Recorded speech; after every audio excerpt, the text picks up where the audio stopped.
Hello everyone and welcome back to the Blackfoot Book Club and another volume of my essential film reviews collection.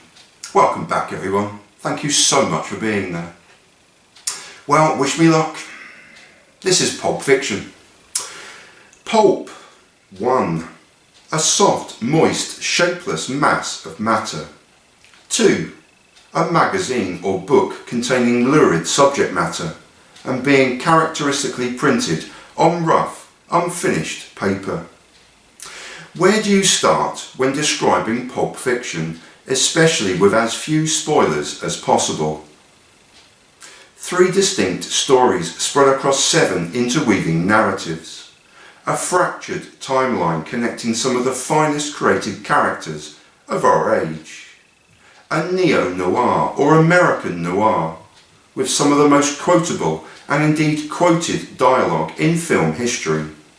A story of gangsters, small-time criminals, a boxer, a drug dealer, and an all-important watch. Some criticised the film's bloody violence and aggression on release, similar to that of its predecessor. Major criticism was reserved for its open and graphic showing of continual drug-taking. Thankfully, sense prevailed early on, and it's rightfully taken its place in the hallowed halls of the greatest films of all time. Like all Quentin Tarantino films, I love this film to obsessive levels.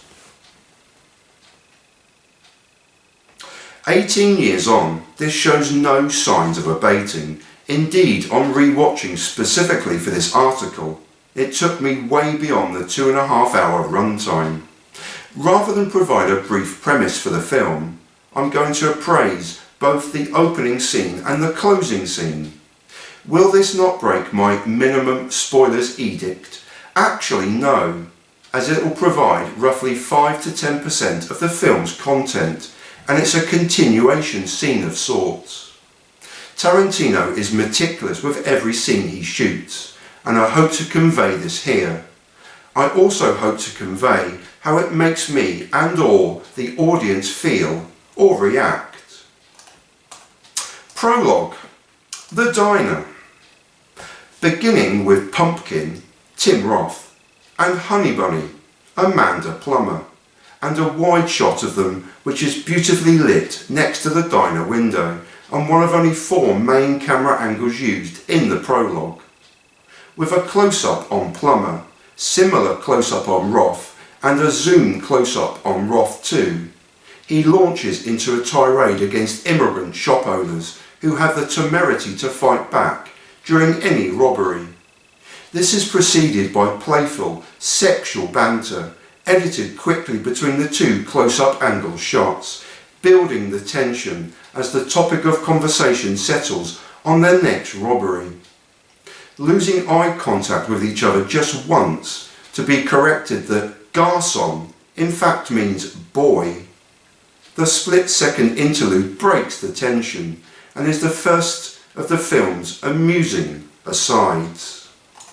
Seemingly egging the other on, the sexual overtones are clear, as is the love and affection they have for each other despite the frank nature of their conversation. The tension continues to build, especially the sexual overtones. They are clearly being turned on by their decision to rob the diner, right here, right now. The tension is only broken by Roth slamming his gun down on the table and his instructions for Plummer to control the crowd of diners and he'll look after the employees. The shot of the gun is typical Tarantino, a jolting, tension-breaking close-up, and is the 5th different angle or shot of the entire scene. I love you, Pumpkin. I love you, Honey Bunny. The scene lasts 5 minutes. Tim Roth and Amanda Plummer both give incredible and pulsing performances. The scene length is short, but it's an emotional roller coaster of love, passion, anger, desire, and ultimately desperation. Epilogue. The diner. Opening on the outside of the diner we are quickly transported to a single shot of Jules and Vincent, which remains a single shot and lingers long as they discuss first the greatness of their working colleague Winston Wolfe, then the merits and demerits of eating bacon. The shot is only broken by a close-up on Vincent as he laughs at his partner for finally relaxing and enjoying himself and coming out of character. A typical Tarantino tension breaker, but equally typically this is replaced with another as close-up, quick edited shots of the two are shown discussing that day's miracle event. Vincent is perplexed that Jules is taking the event so seriously, almost mocking him, but the majority of the screen time is now on Jules, explaining the miracle and the touch of God. The tension again builds, but again broken, this time by a separate shot of a diner shouting, "Garçon, coffee!"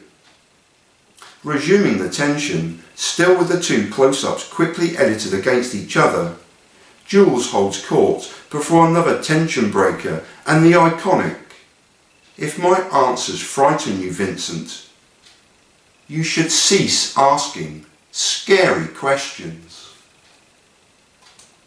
A rolling close-up of Jules is broken by Pumpkin and Honey Bunny as they begin their robbery with a manic edited sequence of their crowd control and employee control techniques.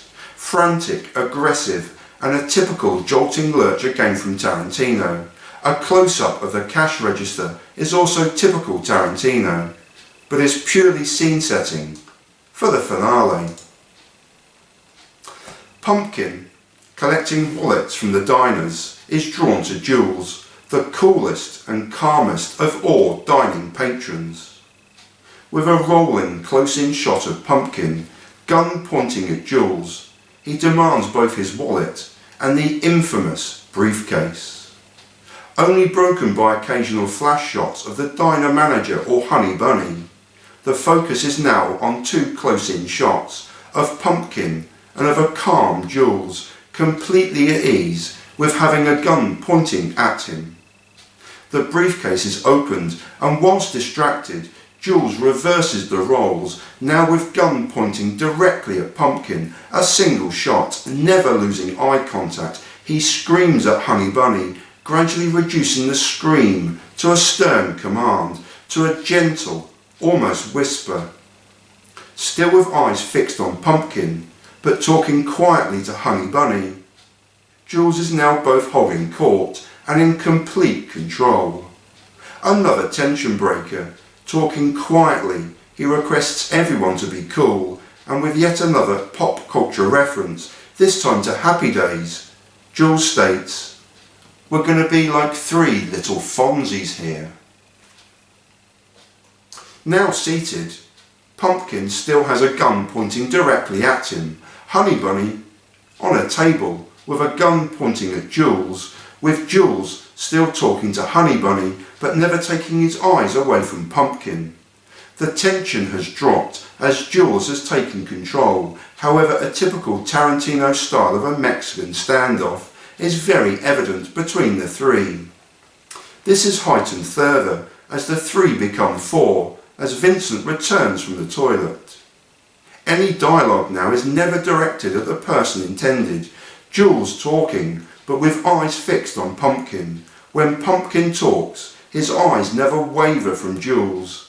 Vincent to Jules, but never wavering from pointing his gun at Honey Bunny. The tension is broken by Jules, still in complete control, as he demands the return of his wallet. Cue typical Tarantino zoom close-up of the wallet. And by calmly reciting the Bible verse, Ezekiel 25:17. Deliberately now, the tension is completely drained away from the film's denouement. Discussing Ezekiel 25:17 and its meaning, Jules has reached his own personal conclusion, his intended path for the future, and his determination to see it through. Releasing his gun, he tells Pumpkin and Honey Bunny to leave, which they do, shattered in each other's arms. Leaving, the film ends with Vincent carrying a book, and Jules, carrying the infamous briefcase, walking casually and calmly to the exit before tucking their guns into their pants and calmly leaving. The scene length is 16 minutes. Tim Roth and Amanda Plummer are incredible, with John Travolta as Vincent supporting the scene well, but excels later. However, this is Samuel L. Jackson as Jules at his very best, and it's a mighty performance. From nonchalant, cool, to raging anger and back again, his realisation and God moment is brilliantly performed, a masterclass in acting. So there you have it. The other 90%, it's another 2 hours of flat-out brilliance from a meticulous director at the very top of his craft and some of the greatest actors of our generation. Go see it. And if you've already seen it, go see it again. You won't regret it. The film follows a 3-act structure very loosely, though as you've seen above, these rules don't strictly apply, but are titled Vincent Vega and Marcellus Wallace's Wife, The Gold Watch, and The Bonnie Situation, with continuous interweaving narrative strands throughout. The brilliant characters not already named above, but who feature prominently, include Marcellus Wallace, Ving Rhames, gets medieval on someone's ass, and other areas of the body too. Also prone to throwing people out of tall buildings if they give his wife a foot massage. This fact remains unproven. Mia Wallace, Uma Thurman, sexy and sublime temptress, a performance I could watch again and again. Butch, Bruce Willis, a journeyman boxer seeking a final payday, steals somebody's chopper and sings Flowers on the Wall in my favourite scene of the film. Winston Wolfe, Harvey Keitel, I'm Winston Wolfe, I solve problems. He can almost drive anywhere in 9 minutes and 37 seconds. Captain Coons, Christopher Walken, one single surreal scene from The Master.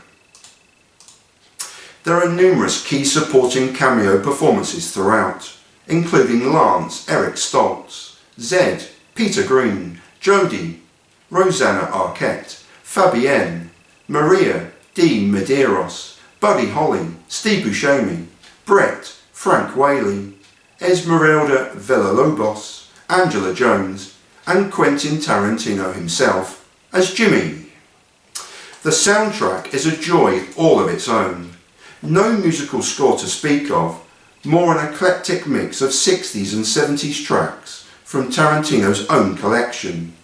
Miss Alou plays over the opening credits, and from there a collection of classics: Jungle Boogie by Kool and the Gang, Let's Stay Together by Al Green, Son of a Preacher Man by Dusty Springfield, Girl, You'll Be a Woman Soon by Urge Overkill, and Flowers on the Wall by the Statler Brothers, are particular favourites and standouts.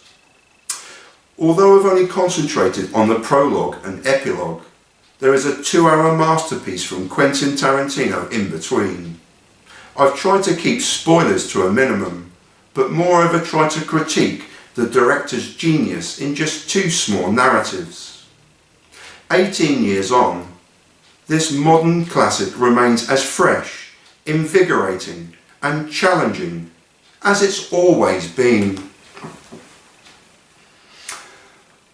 Boy, do I adore that film. That was Pulp Fiction from 1994, directed by the one, the only, Quentin Tarantino. Thanks for watching. I'll leave you in peace and in solidarity. Thanks for watching. I hope the world is spinning and turning in your favour, in your corner of the world. See you again soon. Thanks for watching. Peace.